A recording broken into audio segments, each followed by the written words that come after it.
So why should you consider private eye treatment? We are privileged in England to have access to the National Health Service that provides fully comprehensive care to a very high standard.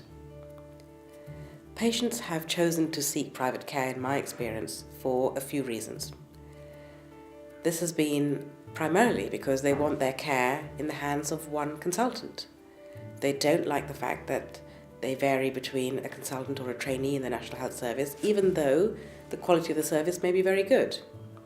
That, for them, does not provide them with the assurance that they need. And that's a very individual choice.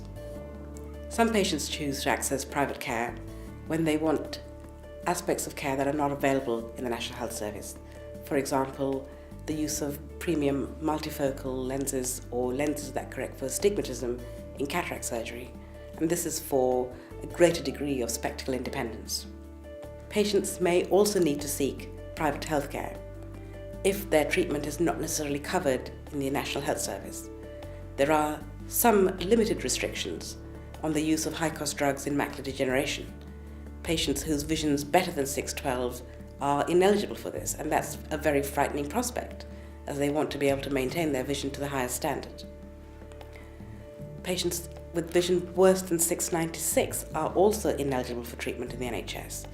And there have been instances where patients have had just 1 or 2 injections in the private sector and had their vision restored sufficiently to continue treatment in the National Health Service in the long term. The last reason that I can think of that patients would seek out private care is care at the time that they want it and not when it's available. Some of my patients travel frequently. Some of my patients want to go on a special holiday and have their surgery in time for that or after that. And this degree of flexibility is not necessarily available to them in standard care.